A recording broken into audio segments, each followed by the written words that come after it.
Hello, everyone. Well, thank you very much for joining me today. What I wanted to do was introduce myself to begin with. Manan Sagar, I am the CTO for insurance at Fujitsu. I am responsible for the insurance sector strategy at Fujitsu. And prior to joining Fujitsu, I have been an insurance broker for the majority of my life, 5 years at Willis, 4 years at Lockton. And for Lockton, I ran their Singapore operations for just over a couple of years. And I moved into technology because, in my opinion, the insurance model was starting to shift. And what I mean by that, I will come into a little bit of time. But the other person you see on there, the robot, is a T101. That is the Terminator, which was sent back by an AI from Cybernet Systems to kill Sarah Connor. And the reason why I mentioned that is because the whether the AI is going to become a Cybernet systems or not, one thing which I'm certain about is that the insurance model itself is shifting. And just to begin with, what I wanted to do was talk about the trends of digital disruption within insurance. There are a couple of them already. The data is starting to drive precision within insurance, and the subscription model is starting to be applied to insurance. And if you have used a telematic device, a black box device for your car insurance, or if you have an Apple Watch or a fitness tracker, which is connected to your health insurer, that's already making what has been a generic insurance product more specific to you. But equally, if you haven't used any of those, and if you've ever driven on an Uber or a Lyft, which I'm fairly certain most of us have, again, the insurance for that ride was precisely driven for that particular ride. So your car driver of Uber or Lyft did not actually pay for insurance like we usually do. And what that is leading across to is, again, this insurance model shifting. Now, before again I go into how this insurance model is shifting, what I wanted to do was introduce our first poll question for today. And for doing that, I just have to exit my screen and go back into the first poll question, which is, did you cancel your Netflix subscription last year when prices were raised? And if you don't know that Netflix increased prices, just press no.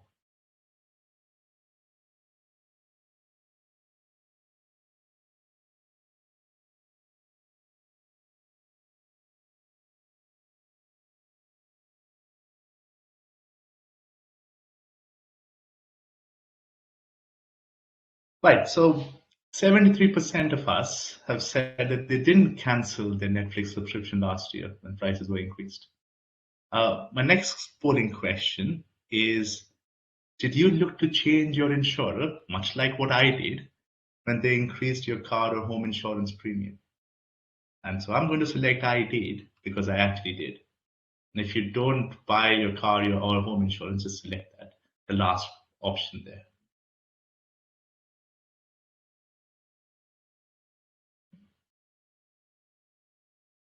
I can see that most people are similar to myself, that they did look to change their car or home insurer when the prices were when they were looking to change when the prices were increased. And the reason for that is because of the one key reason, which is all about value. And the value comes through from almost a lack of understanding of what insurance is all about. Most people view insurance as a tax, as an annual tax, whilst for something like Netflix, there's a tangible value which is visible. And that value drives this price elasticity when it comes to looking at a new provider every time there is a small increase or decrease in premium.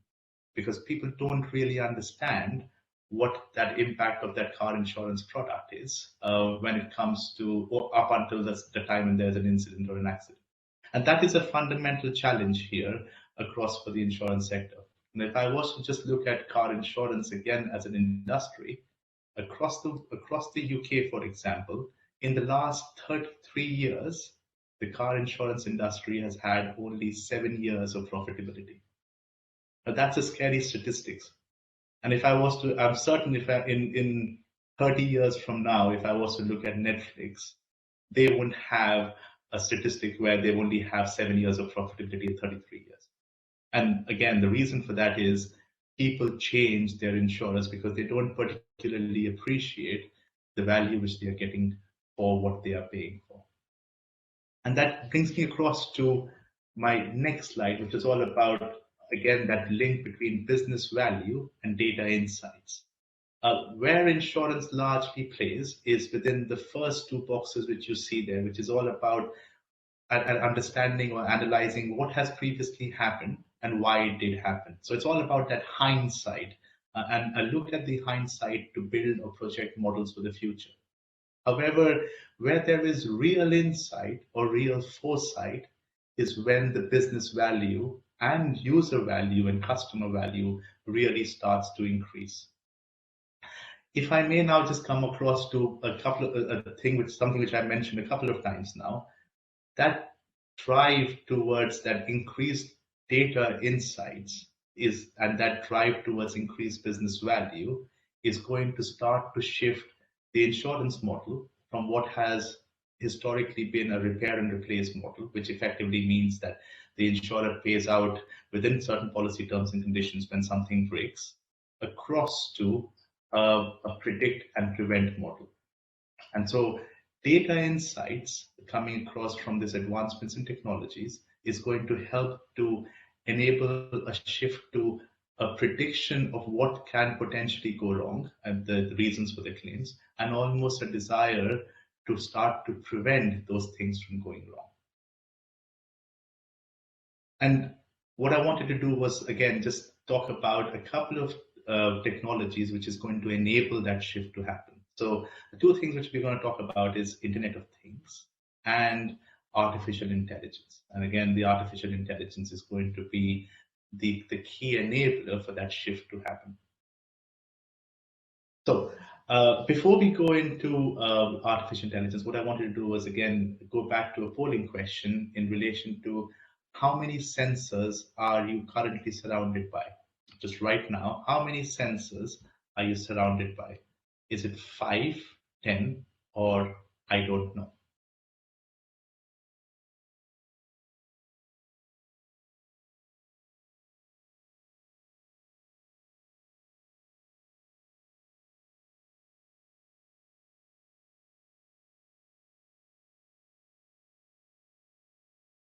Right? Most people have said, I don't know, which is absolutely fine. And the reason for that is that if you are looking at a computer screen and a mobile phone, you're approximately having 10 sensors around you. If you are in a car, you are having about 60 to 100 sensors around you. And going back to what I mentioned previously, if you compare that to the amount of data which is being generated from the sensors, that is giving an insight across the dynamics of that working mechanism of that machinery which you're surrounded by.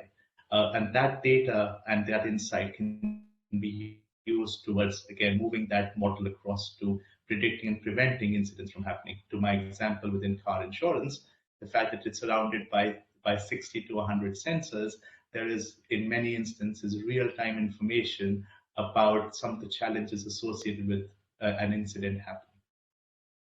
So what I wanted to do was, again, just talk a little bit more about the IoT and data and the sensory data which is being generated. As it stands today, the number of IoT devices, which are connected devices, are about 7 billion. That's about one device for every person which is there on the planet. In the next 4 years, to about 2025, that number is going to grow to about 25 billion. Now, in terms of data generation, in the last 2 decades, we as humanity have created more data than we have in our entire existence of this planet, and that's just with 7 billion sensors and 7 billion IoT devices. Now, that amount of data creation and by inference, the amount of insights from that data creation is going to only increase on an exponential level. If I take the example on what is on the right-hand top corner of the screen, within the aviation industry, for example, if the next time you go across on a long-haul flight, do look out of your window, and you will see on the engine the sign RR, which basically stands for Rolls-Royce. So most of these engines on a flight are actually owned by Rolls-Royce. And what Rolls-Royce does is use the digital twin technology, which effectively takes this IoT and sensory data to build a digital model of their engine, which is tracked in real time to assess if there is an opportunity of any part within that engine to break. So they use predictive analytics using that digital twin technology to look at how that data, how that engine is performing, and if there is any likelihood of any part which results in a particular failure, the part is flown across to the location of the plane before it is going to take off, so that a mid-air explosion is avoided. Now, that is again enabling that move towards prediction and prevention, where the most complex part of the plane is being managed and tracked in real time using prediction and prevention to ensure that an incident doesn't happen, or the incident or reducing the opportunity for that incident to happen. But what I wanted to do was again go back into our next question and ask and check with you guys if the aviation industry, for example, uses the pay-as-you-go pricing mechanism when it comes to buying their insurance policies. And again, just use the option of yes or no in this situation.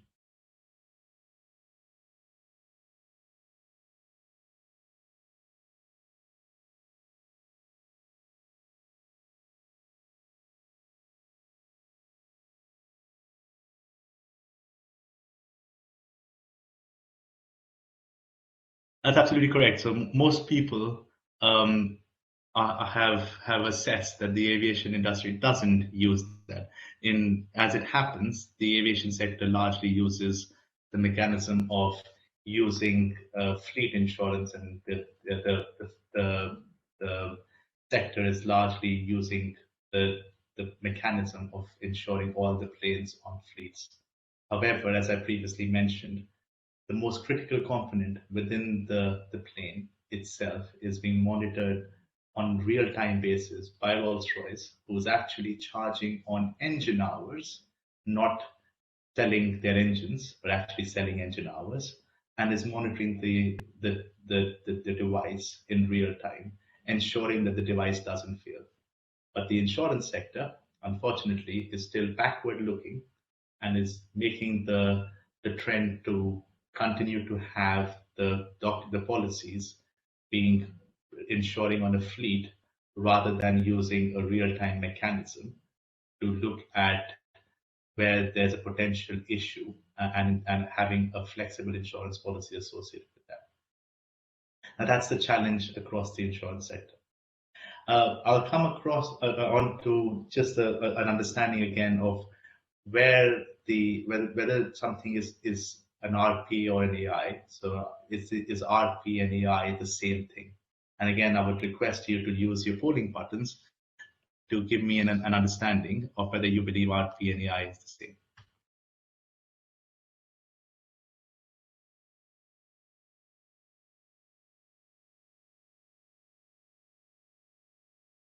That's an overwhelming no, but it isn't. There's a difference between RP and AI, and simply put, RPA or any kind of automation of a workflow or a robotic nature is simply using a software to handle high volume repeatable tasks. Or as I explained to my mom, there's a person sitting inside a computer doing your task, and it effectively is doing what you are asking it to do. AI, on the other hand, is, well, it's not cybernet systems, not yet at least. But what it is that it is a self-learning algorithm capable of learning. It can be trained, and it learns from, in a similar way as humans do. It learns from observing, and it learns from exceptions. And the challenges associated with that, and the opportunities associated with that from an insurance perspective, is that if I was to take an example of insuring, for example, a large wind turbine, and if I was to look at assessing how up until now an AI mechanism has been used across on looking at a large wind turbine, again taking the example of where AI is already apparent. I've taken the example here of where preventative maintenance or loss inspection is already happening. So if I was to take the example of a large wind turbine, these wind turbines, if they were to go wrong, would effectively cost an insurer an upwards bill of 100 million. They are these large 75-meter blades, which are either installed on high seas or on large wind turbine farms. Now, the key to this, for example, is that before any of these blades are installed, that they have to undergo a very stringent quality assurance process where there is a 99.1% accuracy when it comes to inspecting these blades. So there's a 99.1% quality inspection score, which is the average rate where this happens. As you can see, this is in the past been done by a human being who effectively goes and checks these blades using their equipment. And in the past, this has taken about 6 to 8 hours to check each of these blades. And as you can see in this picture, the size of the person versus the size of the blade. Now, using artificial intelligence powered image recognition technology and training the algorithm to learn and look for these small deviations, these, as you can see on the image, the red part, the ultrasound deviations, the AI was able to learn and come up with an improvement in score of looking at these large blades and looking at the quality associated with that. And at the first training, the AI learned to be 60% accurate. At the second training, it turned out to be 85% accurate.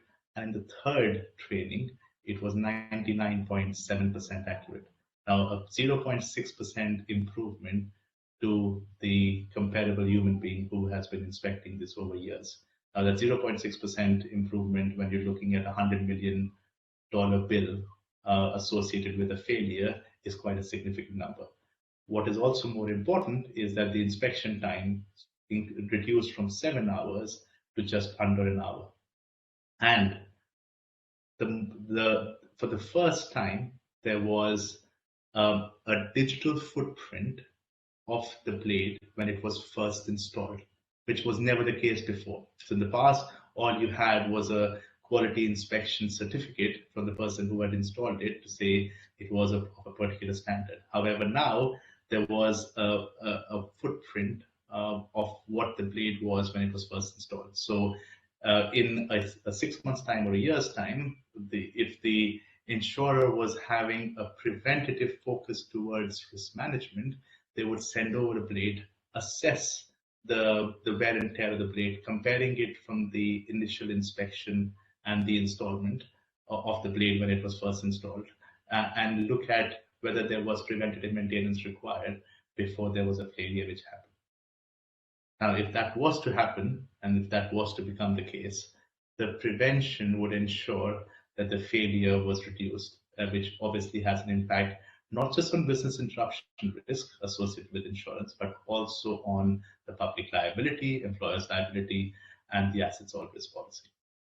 And that obviously is going to become a significant impact associated with the businesses going forward. Now, whilst there are going to be a number of improvements and enhancements coming through from data, and whilst cybernet is not going to take over the world anytime soon, technology is going to enable a shift for not just for organizations, but on the society at large. And what I wanted to do was end the presentation today just with certain thoughts associated with how those shifts are going to impact us and our workforce and society. And as you can already see, there is the evaporation of boundaries associated with data and the ownership of data, and the question around what is real and fake starting to come through. COVID has significantly shifted workforce and our working practices, and automation is only going to augment our employees, whether that is through RPA or workforce automation, or potentially as AI starts to become more and more developed, that shift from the insurance model is going to again impact the workforce even further.